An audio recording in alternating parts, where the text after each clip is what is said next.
No se preocupe, yo ahora lo Pero pongo lo ahí. querés. Lo quiero proyectar, para empezar. Está. Yo te hago esto y tú lo pones Sí. ahí. Exacto. Excelente. Eso, nada más. Ay, yo no lo veo acá. Ah, pero otra vez, espera. Qué problema.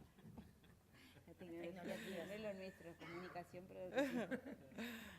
Son cosas. Bien, por eso yo no traje presentación. Solucionan todo. A ver, ahí, espera. Ahí lo veo acá y se debe ver ahí. Tiene que verse ahí. Perfecto. Gracias. Bueno, buenos días. Esta cosa de la tecnología obviamente no es mucho para mí. Pero parece que, bueno, acá la compañera un poco más la salvó en realidad. Quiero decir algo respecto a esta breve charla que es que me costó un poco pensarla, ¿no? Porque vengo como bastante de la política pública y de esa cosa más de que la información sea directamente aplicable para algo. Entonces como que me costó, cuando las compañeras de mujeres me dijeron, pasé pensándolo como varios días y bueno, después pensando, ubicándome en el contexto universitario, me pareció como interesante generar más como un pienso. Otra cosa que dejar como algunas cosas que queden como repicando para poder seguirlas pensando. Y pensar en este marco de las ciencias de la comunicación, cómo funcionan, a dónde apunta la comunicación. La compañera habló bastante del tema de, tú decías como huellas, con los estereotipos como huellas. Bueno, yo soy de formación psicóloga, entonces también voy a tratar de hablar un poco de eso. La idea es hablar de racismo, de cómo opera el racismo, de cómo se sostiene el racismo y un poquito, si nos da, qué podemos hacer para revertir estas huellas. Pero algunos conceptos que algunos de ellos van a ser muy psicológicos, los voy a tratar de hacer simples, creo que nos van a... porque es eso, cuando algo nos resuena, bueno, la idea es que nos pueda resonar dentro. Capaz que no lo tenemos que entender perfectamente y quedarnos con la definición, porque la definición después la vamos a poder encontrar, pero sí que cada una y cada uno se quede como pensando eso dentro, ¿no? Porque bueno, todos estos cambios, las compañeras decían, cambios actitudinales son cambios internos para luego generar una realidad externa diferente. Y lo que más cuesta es el cambio interno, ese es el que más cuesta, ese es el que tenemos a nivel inconsciente. Y el que seguimos reproduciendo, ¿no? De cierta forma. Yo quería traer en primer lugar este datito porque no sabía si lo tenían o no lo tenían. Pero bueno, a veces cuesta un poquito reconocernos racistas. En Uruguay nos cuesta reconocer racista y la existencia bastante actual de datos estadísticos nos ayuda a ver un poco esta realidad, a objetivarla. Los datos nos ayudan a eso, a sacarlo de lo subjetivo y a ponerlo fuera. Es decir, bueno, esto ya no depende de cómo yo me siento, de cómo lo veo, de cómo lo considero. Esto es un dato que es objetivo. Eso está bueno. Objetivar es poner afuera, ¿no? Para hacerlo compartible. Más allá de mi punto de vista personal, es un punto de vista que trata de ser eso, lo más objetivo posible. De todos modos, bueno, objeto, sujeto, otra complejidad que no es para esta instancia, ¿no? Realmente de la complejidad de la realidad. Pero bueno, este dato lo que nos dice es que si bien todas las personas en Uruguay en los últimos más o menos 15 años, podemos pensar, porque la mayoría de los datos existen a partir de hace 3 periodos gubernamentales, esto no tiene ninguna consideración política, pero es más o menos así, Uruguay ha aplicado muchísimas políticas de combate a la pobreza de carácter universal. Esto ha hecho que toda la población uruguaya haya mejorado sus indicadores de calidad de vida, pero seguimos encontrando que si diferenciamos personas afro de no afro, encontramos que hay un 10% que la brecha de desigualdad es de un 10%. Es decir, las personas afrodescendientes en su globalidad son un 10% más pobres que las personas no afro. Punto. Solamente quería decir eso para poder después decir un poco las otras cosas que quiero. Sí, estaba buscando a ver si encontraba la guía para apoyarte con eso. Entonces ahora vamos a hablar de esta otra cuestión que es el complejo cultural racializado, un poquito pensar quién mira y a quién mira, ¿no? ¿A quién comunica? ¿Quién mira? ¿Con quién me comunico? ¿Quién comunica y con quién me comunico? Bueno, y esta frasecita nomás de Maya Angelou, que es una escritora, poetisa norteamericana, militantes de estas viejas geniales, maravillosas. Bueno, el prejuicio es una carga que confunde el pasado, amenaza el futuro y hace inaccesible el presente, ¿no? Esta cuestión de ya nos pone el prejuicio, ya nos pone en una posición de ceguera frente al otro. Hay diferentes discapacidades para seguir el hilo con las compañeras. Y una es la mental. El prejuicio es una discapacidad que tenemos en sí mismas. Nos deja ciegos, ya no vemos al otro, vemos una proyección de que lo que nosotros creemos que el otro es, ¿no? Y eso me parece. Entonces, algo de lo que poco se habla, nosotros estamos bastante habituados a hablar de los diferentes enfoques. El enfoque étnico-racial también es un enfoque, es una forma de ver la realidad, de pensarla, de analizarla y de crear la realidad. Entonces, el enfoque étnico-racial es un enfoque que lo primero que nos hace pensar es el concepto de raza. Entonces, tenemos que repensar la raza en términos de construcción social de la raza. Ya sabemos que no hay razas biológicas. A veces me encuentro con grupos que todavía alguien levanta la mano y dice que sí, las nombra. Todavía las nombra, ¿no? Pero bueno, hoy hablamos del concepto de raza social, en tanto construcción, en la construcción del racismo, las cuestiones que están asociadas a la categoría raza. Entonces, es pensarlo para desmontarlo, para revisar una construcción histórica, etcétera. Y trabajar, obviamente, en el marco de sociedades conformadas por seres humanos que son diversos, pluriétnicos y multiculturales. Ese es el enfoque, ¿no? Para comprender cómo funciona esta ideología, la ideología del racismo, voy a traer un poquito, porque es eso, ¿no? Que podemos pensar, tenemos que pensar qué es el racismo. Voy a traer el racismo, debe ser reconocido como un sistema. Las imágenes generalmente que traigo son de publicidades, ¿está? Casi todas son de publicidades o son de imágenes que fueron utilizadas de forma masiva.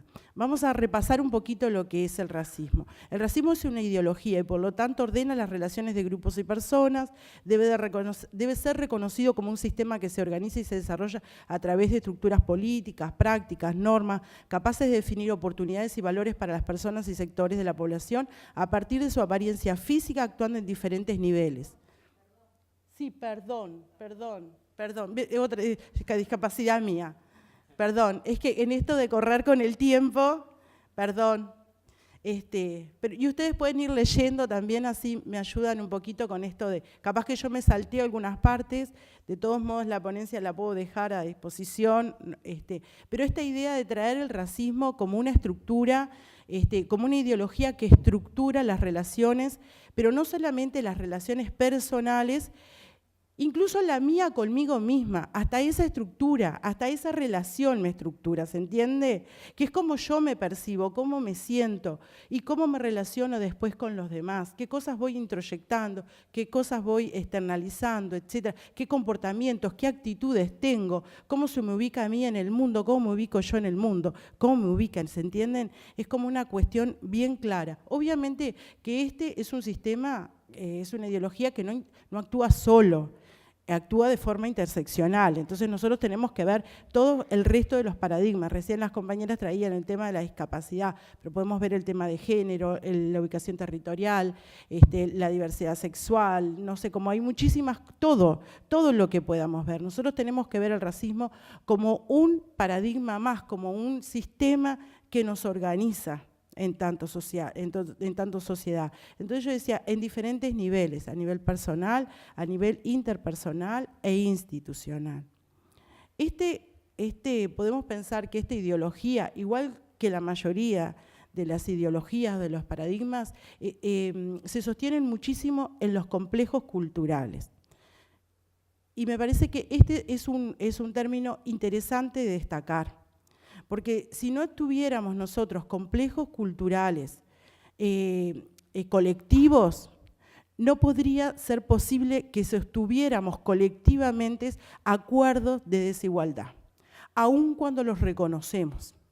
Porque pasa esto, nosotros tenemos, la compañera creo que lo decía recién también, tenemos como determinada vanguardia de derechos, sin embargo las desigualdades persisten.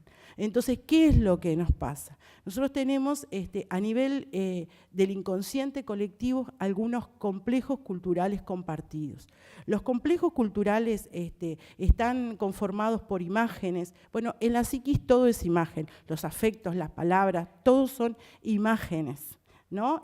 Podemos pensarlo así, son símbolos, son imágenes, son símbolos que están cargados de significados. Por eso a la hora de comunicar es tan importante hacer conscientes qué vemos cuando vemos. Es súper importante. ¿Qué siento? ¿No? Frente a algo, lo primero. Y aparte la comunicación, ustedes lo saben, apunta a eso, ¿no? Apunta a que el otro sienta determinada cosa cuando ve algo, ¿no? Yo veo y siento, por eso también consumo, por eso compro, por eso cambio, porque me cuestiono y me encuentro, hago visible esto que es invisible y de lo que no se habla generalmente, bueno, los complejos personales, pero también los complejos ubicados en el inconsciente cultural. Los complejos ubicados en el inconsciente cultural tienen la característica justamente que son compartidos y que pueden ¿no? Voy a leer este pedacito. Los complejos culturales estructuran la experiencia emocional y operan en un nivel personal y colectivo de la psiqui, aunque su contenido puede ser bastante diferente. Al igual que los complejos del inconsciente, no puede ser, o sea, del personal y lo colectivo, no puede ser o no, generalmente son similares, solamente van a ser diferentes si yo lo hago consciente. Por eso es importante que estemos hablando de este tipo de cosas ahora. En realidad podríamos estar haciendo una meditación colectiva y yo le podría estar dando disparadores para ver ustedes qué imágenes les vienen. Esa sería la mejor forma de hacer consciente lo inconsciente, ¿no? Pero bueno, tenemos muy poquito rato y aparte no tenemos tiempo para interactuar, que es otra cosa con la que me quedo con mucha pena, porque siempre me gusta mucho escuchar lo que la gente, previamente, antes de hablar, lo que la gente está pensando desde el previo. Al igual que los complejos del inconsciente personal, los complejos culturales tienden a ser repetitivos, esto es importantísimo, repetitivos, autónomos, contrarios a la actitud consciente y reunir experiencia que confirma su histórico punto de vista. Esto me parece re importante. Nosotros mandamos al inconsciente, a veces colectivamente, a veces históricamente, tenemos en el inconsciente colectivo información, por ejemplo, de la esclavitud. Muchas veces hablando de este tema, la gente dice, pero la esclavitud ya fue hace años.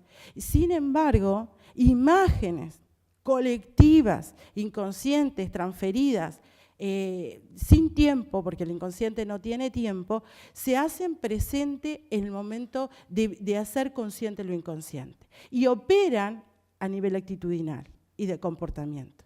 Estas son cosas que no podemos obviar porque a la hora de sostener cualquier cosa, lo sostenemos las personas y lo sostenemos a partir de lo que sentimos, de lo que pensamos, etc. Es una imagen que me parece interesante traer, que es de una promoción de una nueva PlayStation. Esto es una imagen, ¿no? Totalmente de subordinación. Pues esta imagen es increíblemente racista. ¿Quién la hizo para no darse cuenta que era racista? ¿Y cómo fue que solo el movimiento negro fue el que protestó frente a esta imagen? Es brutalmente racista. Sin embargo, la idea nuestra, ese inconsciente colectivo, hace que esta imagen sea posible y no nos así nos horroricemos frente a ella, ¿no? Entonces decimos, hay un racismo. Este inconsciente colectivo también sostiene un racismo estructural. Para hablar de racismo estructural, en esta cuestión de que opera con diferentes sistemas, tenemos que hablar de que este racismo estructural tiene tres ejes. Un eje global, un eje racial, como ya dije, y un eje académico, ¿no? Entonces, el eje global se refiere a una visión de la sociedad compuesta de grupos intrínsecamente diferentes, lo que hablábamos hoy, ¿no? No estamos hablando de discapacidad, no estamos hablando de que pueden hacerlo de una manera diferente, estamos hablando de que no lo saben hacer. Entonces esa idea todavía de raza persiste todavía en el inconsciente en este sentido. Una idea racial que tiene que ver con la superioridad de unos sobre otros, una idea bastante biologicista y darwiniana, de la que a pesar de que decimos ya no tendríamos que hablar, igual hacemos referencia, y finalmente nos encontramos con una cantidad de generación de conocimiento académico que ha sostenido históricamente esta desigualdad y este sistema. ¿Sí?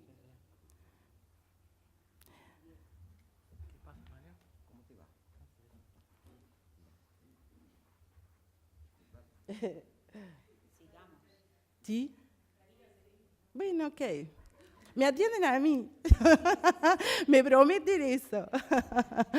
Bueno, es broma. Bueno, entonces nosotros tenemos que preguntarnos en Uruguay qué tipo de... Otra de las dificultades para cuestionarnos el racismo en Uruguay es me distrae a mí.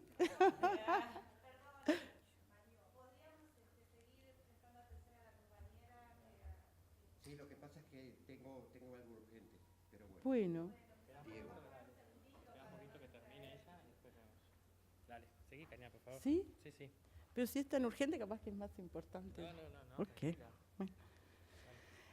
Nosotros en Uruguay tenemos una dificultad en cuanto a visibilizar el racismo estructural. Hay diferentes tipos de racismo que tampoco vamos a nombrarlo acá a todos porque sería otra clase también, digo. Pero tenemos lo que Rita Segato llama un racismo de costumbre. El racismo de costumbre, dice Rita Segato también, es el más difícil de cambiar. Porque es un racismo que como que no es muy visible, ¿no? No es una cosa, estamos habituados a ese tipo de racismo. No hay un cartelito allá que diga prohibida la entrada a personas negras, ¿no? No vivimos por ahí en la calle, o sí lo vivimos, pero de manera sutil. A veces, en la medida que, lo mismo que pasa con el feminismo, ¿no? En la medida que las mujeres se empoderan, lo que se generó fue un fundamentalismo. Entonces se hacen más obvias las polaridades. Y de a poco con lo afro también está sucediendo. Entonces por ahí cosas que no pasaban ahora comienzan a pasar. Insultos raciales, por ejemplo, que antes eran como bromas, todo era en tono de broma, ahora el insulto racial es como más claro, porque del otro lado hay un sujeto que se empieza a apropiar y a empoderar de una identidad de sujeto de derecho y empieza a decir, para un poquito, me estás insultando, y empieza a poner límites. Entonces el otro lugar, ¿no? Que hasta ahora no había sido nombrado, que es el lugar normativo, que es el lugar del blanco o de la blanca, empieza a manifestar lo que verdaderamente siente. Entonces, hay un cambio también en eso, pero sí tenemos que tener en cuenta que en la sociedad uruguaya hay un racismo de costumbre que se caracteriza por naturalizar las prácticas de discriminación racial, negar el punto de vista del otro, negar la vivencia del otro o de la otra ante un acto de discriminación. Esto es bien común, te pareció, no fue para tanto, te parece, te estás autodiscriminando, en realidad las personas afro tienen baja autoestima, ¿no? Esta cuestión, minimizar el impacto de la discriminación racial. Y otra de las características importantísimas es folclorizar los aportes de la comunidad afrodescendiente y mantener una historia blanco-centrada. Estos son dos puntos bien interesantes también que hacen al racismo. Las personas afro, ¿dónde aparecen? ¿Cuándo aparecen? ¿Qué prejuicios tenemos de ellos? Por ejemplo, a mí me gusta, soy bastante candombera, me gusta bailar candombe, pero bueno, y voy a los ambientes de candombe. Entonces, he visto con los años cómo los lugares cada vez van más, pero he visto también el comportamiento que las personas tienen en esos contextos. Muchísima gente va ahí, aparte, como a liberar la libido, ¿no? Una cosa, liberemos todo, me tomo todo, me fumo todo y estoy re loca y bailo candombe, ¿no? Lo vemos, perdón, sí. Y todo parece hipererotizarse, queda como una cosa todo así, que vos decís, cuando era una celebración casi religiosa. Era una celebración casi religiosa, era honrar justamente lo que hacía el candombe, lo que fueron, bueno, esa es otra clase, pero para seguir. Pero realmente hay como muchísima cosa que hacemos de comportamiento, que está bueno, porque en el Uruguay gris que tenemos, muy introvertido, muy crítico, muy lo que sabemos que somos, el Uruguay, el candombe ha sido como un lugar de encuentro, uno de los pocos lugares de comunidad que tiene el país, ¿no? Donde, bueno, ese también es otro punto, pero es muy interesante el lugar del candombe, el espacio de microcomunidad. Pero bueno, ¿qué pasa en esos espacios relacionados a los estereotipos de negro, tambor y vina? ¿No? ¿Qué nos pasa en esos lugares? Cuestiones que tenemos como para seguir pensando.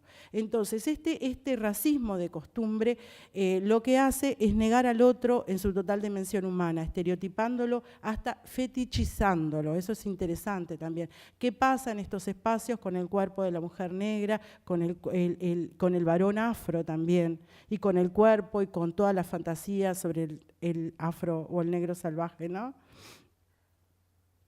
Voy a seguir un poquito más. También algo más que tenemos que tener en cuenta es que vivimos el racismo estructura un sistema social racializado. Este sistema social, que es un sistema que determina como determinadas jerarquías, donde la categoría raza determina, como vimos hoy en la otra definición, algunas cosas que hacen a la estructura social y a las relaciones, etc. El racismo como fenómeno social total transforma fundamentalmente dos estructuras sociales. El espacio social, como hablamos, por ejemplo acá, ¿cuántas personas afro habemos? Puede levantar la mano. ¿Está? Hay lugares que son para una gente y hay lugares que no son para otra. ¿Se entiende? Y así podemos ir por muchos lugares. Hoy las compañeras decían, están bastante relacionadas estas cuestiones que hacen a la capacidad diferente. A veces hay una cuestión física, pero esta es totalmente mental. Y está determinada por una marca que es la del fenotipo, por la piel. Esa es la marca. La marca es el fenotipo, es la piel, que nos hace que accedamos a determinados lugares y a otros no. Entonces hay un espacio que es social y otro espacio que es mental. Pero resulta que es el espacio mental el que configura el espacio social. Por eso es tan importante hablar de estas cuestiones que hacen a lo subjetivo de lo colectivo, ¿no? Y subjetivo, consciente e inconsciente. Entonces, los estereotipos determinan capacidades establecidas para, conductas esperadas, lugares en la estructura social y en las organizaciones, determinados comportamientos. Son los que nos habilitan en relación al cuerpo a determinadas cosas. En cuanto a los estereotipos, esto que la compañera señalaba hoy, ¿no? Como esas huellas, como esas marcas, como esas cuestiones que son muchísimas veces inconscientes, para las personas afro, pero para las no afro también. Para las no afro, pero para las afro también, eso quiero destacarlo, porque esto es una cuestión de ida y vuelta, es un cambio necesario que tenemos que construir entre todos y todas. Esta imagen que traigo acá, de estas hermosas mujeres negras, afrodescendientes, la saqué de Discovery Uruguay, es una página oficial de nuestro país promocionando qué hay que hacer en Uruguay, qué hay para hacer. Por ejemplo, yo una de las cosas que traía era las llamadas y traía la imagen de estas mujeres. Sin comentarios, ¿verdad? Imagen oficial del país. Bueno, vamos a ver un poquito ahora qué sucede con todo esto, cuáles son el impacto del racismo. Los complejos culturales inconscientes, los inconscientes o débilmente inconscientes socialmente, sostienen prácticas de discriminación naturalizadas, como ya los dije, y bueno, y suceden determinadas cosas, porque los complejos siempre son inconscientes, los complejos personales siempre son inconscientes. Todo lo que es complejo es inconsciente, pero se ve en la conducta, cómo se externalizan a través de las conductas, de las formas de ser, de lo que vemos como de lo que se ve del ser humano, de la persona. Que si pensamos en psicología analítica, junguiana, decimos la persona es ese personaje que, por ejemplo, yo ahora estoy siendo persona, estructuro un montón de cosas para relacionarme con ustedes, ¿no? Pero detrás de mí pueden haber un montón de otras cosas, de actitudes, de sentimientos que yo tengo internalizadas, ¿no? Entonces, estas cuestiones no son inocentes, generan en las personas, por ejemplo, rechazos de sí mismo, identificación con estos fetiches, por ejemplo. Es muy importante, por ejemplo, para trabajar género, tenerlos en cuenta cuando trabajamos con mujeres afro. Siempre lo hablamos con las compañeras para trabajar violencia basada en género, la resistencia al dolor, a la violencia que podemos tener las mujeres afro. ¿Cuánto tardamos nosotras en denunciar? Porque tenemos una tolerancia y una costumbre a la violencia, por ejemplo, la violencia simbólica, desde que somos niñas, desde que salimos de la escuela, nos están diciendo que pelo feo, que no sé qué, no quiero jugar contigo, negra esto, negro lo otro, que después el cuerpo, el piropo en la calle siempre es un poquito más subido de tono, ¿no? Porque hay determinadas cosas que están como más habilitadas hacia el cuerpo negro. Y la apariencia física también, que es todo un símbolo, ¿no? Si tengo el pelo así, si tengo, no sé, la nariz más así, no sé, el tema es que no me parezco a lo que generalmente se dice bello, ¿no? También esta cuestión de colocar otros modelos, otros modelos de belleza, es algo muy reciente, pero es algo a lo que yo no me parezco mucho, ¿verdad? Entonces todo eso va generando muy baja autoestima en las personas afro, y entonces no basta muchas veces con trabajar para generar oportunidades. Yo insisto en esto, no basta con trabajar para construir oportunidades. Tenemos que trabajar también para generar, para potenciar la capacidad de optar. Yo puedo tener una oportunidad, pero si yo siento que no es para mí, no voy a optar por ella. Y eso es fundamental, de trabajar desde todos los lados. A veces se dice, ay, vamos a poner en un llamado, por ejemplo, ahora en los llamados públicos, que es para personas afro y cómo se van a sentir. Y sí, hay que ponerlo, porque hay que decirle esto es para ti. Y hay que poder enfocarnos en ellos y en ellas, para que sientan que es para poder optar, que esa es una opción para mí. También pensaba la cuestión esta de la publicidad.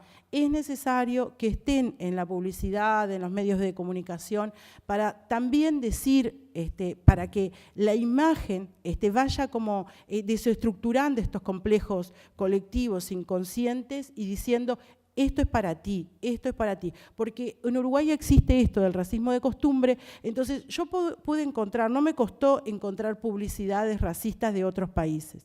En Uruguay lo que encontré es que no encontré. No están.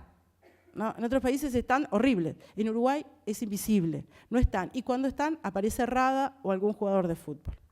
¿Tá? Entonces, rápidamente voy a seguir. Otra de las lógicas que sostienen el racismo son las lógicas de solidaridad que se dan a través de la blanquitud. Nosotros estamos acostumbrados a hablar de lógicas de solidaridad de género. Bueno, lógicas de solidaridad de blanquitud. Esta es una cuestión, nos sostenemos entre nosotros, ¿no? Es como la blanquitud es un sistema de privilegios que privilegia lo blanco sobre cualquier otra cosa, pero fundamentalmente sobre lo negro. Así como la lógica, la solidaridad de género es el masculino, apoyando al masculino, y esta cuestión que la transferencia del poder se da de hombre a hombre. Bueno, en este caso es de blanco a blanco, es genérico, blanco-blanca, ¿no? Bueno, no voy a decir lo de la autoidentificación, lo podemos encontrar en otros lados, pero bueno, simplemente la autoidentificación, bueno, lo voy a decir, porque es importante. En la autoidentificación, esto, ¿qué nos hace desde la dimensión étnica racial? Porque es importante, todos tenemos todos tenemos una autoidentificación étnica racial, no solamente los afros que las tenemos, nosotros las hacemos más visibles, pero todos las tenemos. Hay un elemento étnico que es una construcción personal de quién soy, cómo es mi familia, qué costumbres tengo, si como pastas todos los domingos, estereotipo a los a los italianos, o paella a los españoles, yo qué sé, costumbres, si bailo determinada cosa, si, no sé, eso es étnico. Después un elemento racial, que es esa construcción social de que unos somos inferiores a otros o superiores según la raza, y hay un elemento relacional que es una construcción de poder. Cómo yo me relaciono con los demás o cómo los demás se relacionan conmigo en una cuestión jerárquica de poder. Esta es una publicidad de DAB, está clara la publicidad, ¿verdad? ¿Sí o no? Me lavo con DAB, quedo más blanquita, soy más bella, más suave, exacto, más bella, más linda soy, ¿no? Hay una violencia simbólica que no, el racismo genera dos tipos de violencia, una violencia material y una violencia simbólica. Esta es una publicidad de Claro, de Perú, que también, ¿no? Planes, un buen plan, el que puedo pagar, y eso, se llama planes claros de control, la familia blanca económicamente que va a pagar ese, y después sos un pobre que pagás un prepago. Sos un negro. Ya que sé. Bueno, en fin, podemos seguir viendo. Pero bueno, simplemente para terminar, con esto termino, algunos desafíos para desestructurar el racismo. Reconocer y reparar el pensamiento colonial y de la colonialidad. El concepto de colonialidad se los recomiendo, es un concepto de Quijano, y justamente habla la colonización a través del pensamiento y la persistencia de aquellas ideas de dominación colonial en la actualidad. Pero habla en relación al poder, ¿no? Y esta cuestión también nosotros que tenemos una universidad muy europea, un pensamiento muy eurocentrado, etcétera. Después tenemos otro desafío que es importante y que, bueno, que actividades como esta nos dicen que el Estado poco a poco viene asumiendo esta cuestión de que hay que garantizar los derechos humanos y que todos somos sujetos de derecho y sujetos más allá de nuestras identidades. La salvedad o la cuestión que me parece importante mencionar es la atención a no esencializar, ¿no? Que cuando vayamos a incluir o vayamos a mostrar lo que sea, no mostremos estereotipos, no hagamos cosas aberrantes como las que estuvimos viendo del Uruguay turista, ¿no? Reconocernos como sujetos pluriétnicos y multiculturales con diferentes cosmovisiones. Por ejemplo, nosotros tendríamos que ver las religiones, las costumbres, montones de otras cosas que no estamos acostumbrados a ver. Uruguay se sigue definiendo como bastante católico o ateo, pero bueno, ahí les recomiendo un libro que es de Nosotros los Otros, es de este hombre, ya me voy a acordar, es de Facultad de Ciencias Sociales. Ya me voy a acordar, soy mala con los nombres, pero bueno, después si me acuerdo se los digo, que habla justamente de la multiculturalidad en Uruguay. Uruguay tiene una conformación multicultural hermosa, de Felipe Arocena. Gracias. Si la pudiéramos realmente visualizar, es preciosa. Tenemos suizos, alemanes, no sé, tenemos de todo, peruanos últimamente, es fantástico ver la diversidad. Claro que es una migración más pobre, más negra, centroamericana, la que tenemos recientemente, pero tenemos una diversidad hermosa en Uruguay. No nos reconocemos como país multicultural y menos reconocemos las diferentes cosmovisiones porque nosotros somos europeos. Bueno, validar y diversificar interlocutoras, la participación como derecho, la necesidad de hacer más cosas como estas y de hacernos visibles, de no hablar por el otro, de dejar que el otro hable, se exprese, diga, se nombre, ¿no? La interseccionalidad como herramienta para todo, para ponerle rostro a la identidad uruguaya, que es diversa. Bueno, y lo último, capaz que, bueno, todo lo demás, pero me importa, el último punto es incluir e integrar. Hay un paso que es, tenemos que abrir puertas para incluir, pero también tenemos que dejar espacio para integrar, que son cosas bien diferentes. ¿Tá? Integrar es con la diversidad del otro, el otro porta una diversidad, nosotros no lo estamos incluyendo a lo que nosotros somos, el otro viene con lo que es y desde ese lugar tenemos que permitirle al otro que sea en toda su dimensión de derecho y de sujeto de derecho.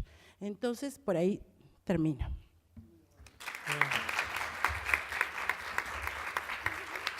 Gracias, Karina. Le pedimos a Fernanda Murias y a Fernanda Ariceta que suban porque no vamos a hacer espacio para preguntas. Vamos a dejar todas las preguntas al final. Estamos atrasados ya casi 35 minutos. Yo diría, sí, y después para las preguntas suben todo el mundo de nuevo.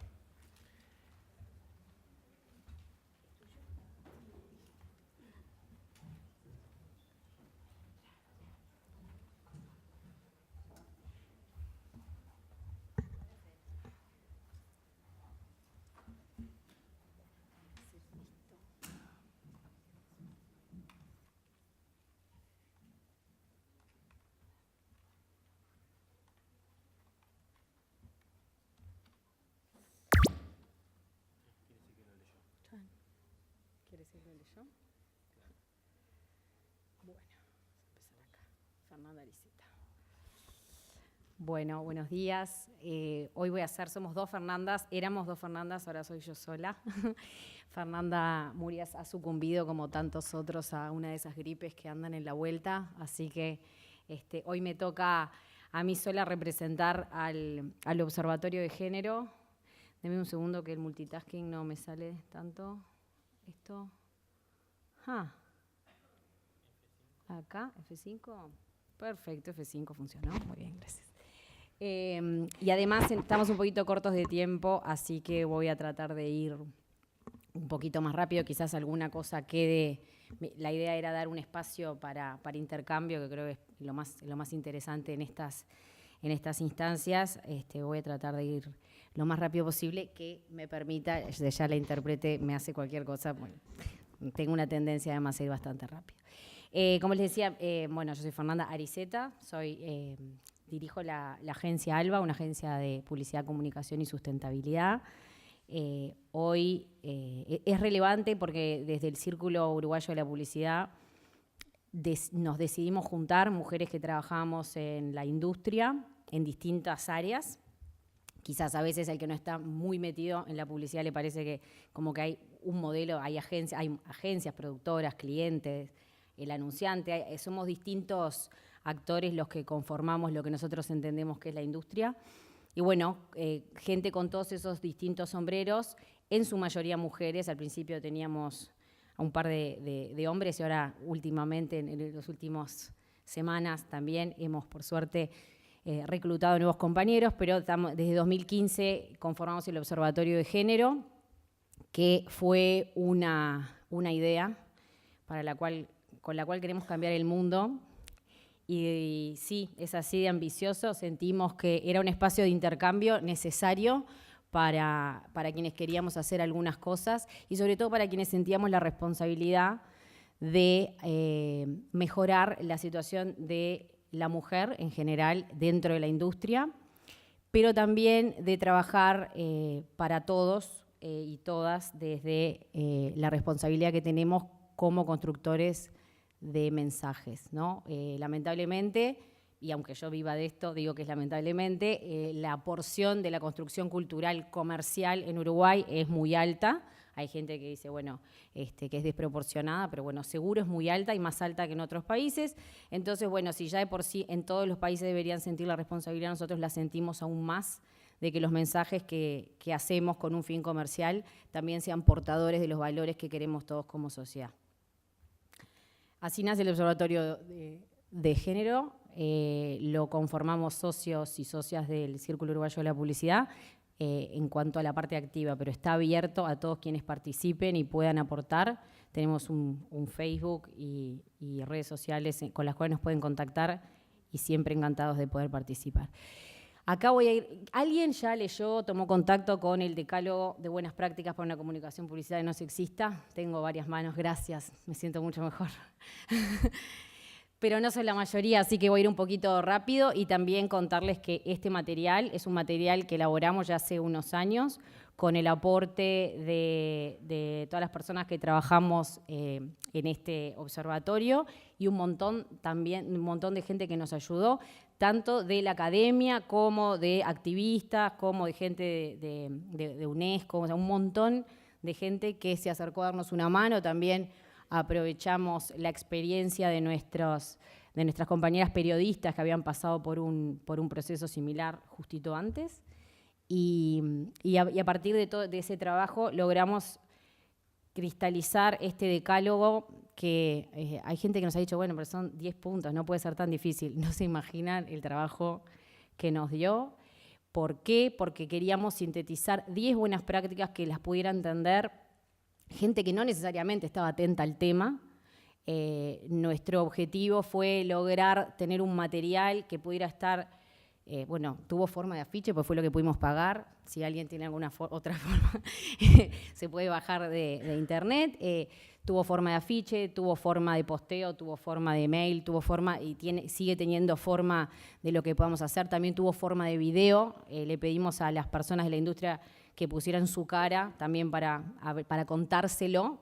Una cosa muy interna, es un video, lo tengo, si no se los muestro, es aburridísimo si no conocen a las personas que están, pero para los que estamos en la industria era importante que se pusiera la cara, no solamente se pegara ese afiche, sino que se pusiera la cara y para decir las cosas que necesitábamos decir. Entonces, bueno, esto fue un esfuerzo que ahora estamos tratando le estamos llamando una reimpresión, porque 2 años y medio después queremos revisarlo y lograr más adhesiones. Estamos en ese plan, así que está abierto es el momento de hacer revisiones, aportes, que es una de las cosas que también por suerte estamos viendo, que es que desde que empezamos a trabajar nosotras y ahora nosotros, han habido cambios. Hemos sentido que no solo en nuestro trabajo, que necesitamos sentir que algún resultado hace, sino que también a nivel internacional ha habido muchas movidas. Cuando empezamos no había muchos grupos parecidos al nuestro en el mundo y ahora tenemos una red en varios países, tanto en la región como fuera de la región, que están haciendo trabajos parecidos y eso nos ayuda y nos apuntala. El decálogo en sí, para leerlo, la verdad que no me va a dar el tiempo, sobre todo porque me han pedido que sea más breve. Entonces voy a comentarles algunos titulares y voy a presentarles un caso que quizás algunos conocen, pero como vehículo de reflexión. Así que voy a ir un poquito más rápido sobre estos puntos, que no son para ir rápido, pero bueno, no tener más remedio. Tomar partido por una publicidad más responsable es un poco lo que les decía, es un llamado a la industria, a esa responsabilidad que tenemos, que además no es fácil, porque capaz que de afuera parece, pero la construcción de mensajes con un tono comercial también tiene objetivos y, no sé, nosotros como personas muchas veces decimos, sí, bueno, desde el punto de vista de lo ideal me encantaría decir un montón de cosas, pero bueno, esto también tiene que cumplir otros objetivos y no siempre es tan sencillo. Entonces, tomar partido significa saber que viene más trabajo, saber que va a ser un poco más difícil, pero que igual vale la pena. Y acá la explicación de por qué el decálogo se llama de la publicidad no sexista.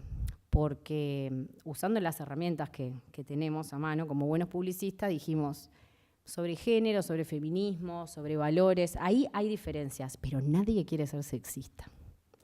Y esa fue una buena constatación. Si hablábamos, ¿tú querés ser sexista? ¿Tú querés ser sexista? Nadie quería ser sexista. Entonces, darles las herramientas para no ser sexistas hizo que naturalmente tuviéramos una mejor recepción por el poder de las palabras, ¿no? Un poco lo que dijeron todos los compañeros en el panel anterior. El poder de las palabras nos hizo ver que nadie quería ser sexista, entonces, bueno, lográbamos un poquito esa atención. Pero si bien nadie quería ser sexista, todos y muchos lo estábamos siendo, y me tengo que incluir, porque culturalmente estamos dentro de un sistema que nos ha ayudado a naturalizar muchos comportamientos que efectivamente son sexistas.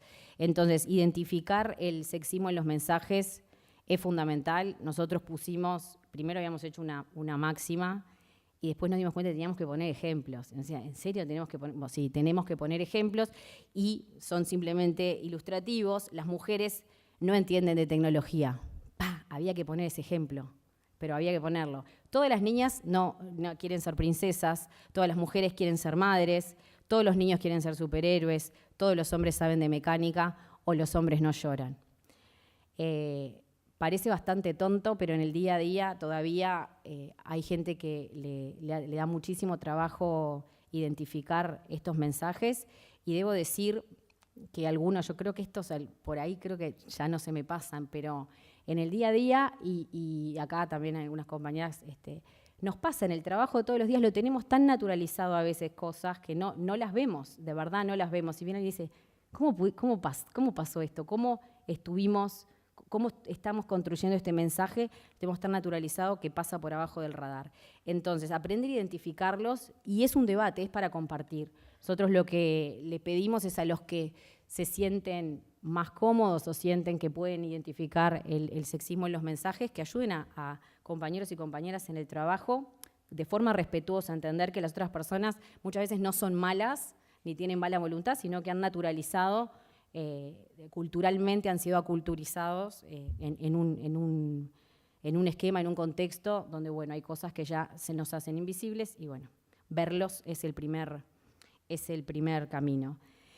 Después, la violencia de género como recurso creativo, la vieja publicidad que usa, vamos a ver un ejemplo como clásico, pero la violencia de género para ambos géneros y para todas las definiciones, porque hacemos, tomamos al otro como un objeto y en ese momento estamos generando un tipo de violencia que no hay que irse tan lejos para ver una violencia real. De hecho, una compañera que me compartía el otro día un clip de España que muestra publicidad de los años 60 o de los años 70, donde hay directamente una violencia que hoy no nos parece, ya es tan extrema que no nos parece como, yo no voy a decir graciosa, pero es como tan extrema que ya no va sino al ridículo, desde el ridículo.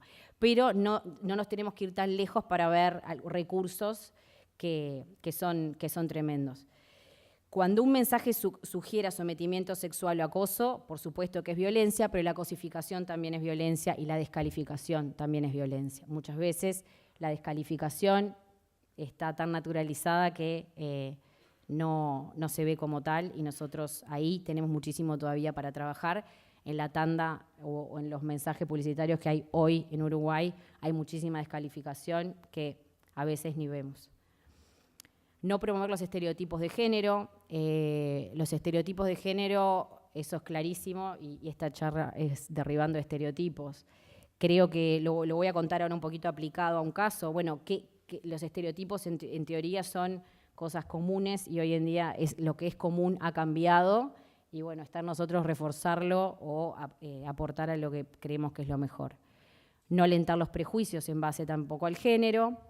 Y evitar perpetuar las relaciones tradicionales de poder y subordinación, también muchas veces invisibilizadas. En el panel anterior se trató desde la capacidad o desde la construcción de lo étnico y hacia una percepción sociocultural de lo racial, pero bueno, en el género es clarísimo y los jefes son siempre hombres y ya sabemos, ¿no? Los que mandan, los que hablan son hombres. Hay un estudio del Geena Davis Institute, que lo que hizo Geena Davis, la actriz. Bueno, ella puso mucho dinero para desarrollar, junto con otra gente, en el marco de un ámbito académico, un software que le pasan las películas y los comerciales, lo hicieron para el cine y lo hicieron para los comerciales, que mide las mujeres, cuánto hablan en relación a los hombres, en qué rol hablan y demás, y no quieren saber los números que dan, los pueden encontrar en internet, son bastante deprimentes.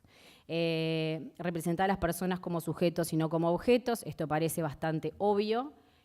Muchas veces nos ha pasado como excusa decir, bueno, pero al hombre también lo estamos objetificando. ¿Está? ¿Y por eso está bien? No. Está el ejercicio ese que capaz que alguno lo vio en internet, el de que dicen cambiemos hombres por mujeres. Entonces aparece el hombre con poca ropa tirado arriba del auto y en el ridículo queda en evidencia lo ridículo que es que una mujer esté tirada arriba de un auto sin ningún sentido. Tampoco debería el hombre estar. O sea, esa es una cosa que sí en los últimos años hemos visto muchas veces como la contracara. También el hombre está con poca ropa, entonces también está bien. Bueno, por lo menos que veamos que está parejo o que estamos haciendo el análisis, está bien, pero bueno, preguntémonos también si no estamos objetificando a todas las personas. Hacer doble mal no es no hacerlo bien. Las formas de expresión y el lenguaje, esta es como para 45 minutos más, no voy a entrar en esta, porque además me parece que, esto sí me parece interesante lo digo en el marco de este punto, pero pasa para todos los puntos. La diversidad que tenemos dentro del grupo hace que no estemos, por eso nos dio tanto trabajo también hacer el decalo, no siempre estamos de acuerdo. Por ejemplo, en el lenguaje es uno de los puntos en los cuales no tenemos exactamente la misma opinión todos los miembros y las personas que conformamos el observatorio. Sí, en lo que estamos absolutamente de acuerdo es que no hay que invisibilizar a ningún género. Muchas veces, en general, las mujeres son las que son más invisibilizadas, pero los hombres son invisibilizados de la paternidad, los hombres son invisibilizados en un entorno de educación, hay como muchos entornos de cuidado, hay entornos donde los hombres también son invisibilizados, ese es un problema que toca a ambos, así que buscar la forma de que las formas de expresión no excluyan ningún género. Y hablando de trabajo, nos pasó hace poco tratar de redactar sin invisibilizar a nadie. En el idioma español no te lo hace muy sencillo, hay gente que dice la riqueza del idioma, sí, pero cuando uno quiere escribir así, y más cuando además los publicitarios tenemos que hacerlo en un titular, en 20 segundos, en una radio que se entienda, es súper difícil, pero no por eso vamos a dejar de hacerlo, da más trabajo, pero vale la pena. Promover modelos alcanzables, porque la solución a que la mujer no estaba todo el día en la casa es que ahora está todo el día en la casa, está bárbara, llega, ¿no? ¿Vieron la evolución del comercial de cuidado personal y limpieza del hogar? Donde pasamos de estar 100% en la casa esperando que viniera alguien a salvarnos o a sacar por fin la grasa de la cocina, que era lo que nos tenía mal. Ahora, por suerte, sacamos la grasa, bañamos a los chicos, salimos con nuestro marido espléndidas, estamos con nuestras amigas después de correr una maratón y siempre con el mejor humor. Entonces, ese modelo que vino a solucionar a la mujer que estaba constreñida a roles que supuestamente eran superiores, le dijimos a la mujer, no, ahora podés ser todo.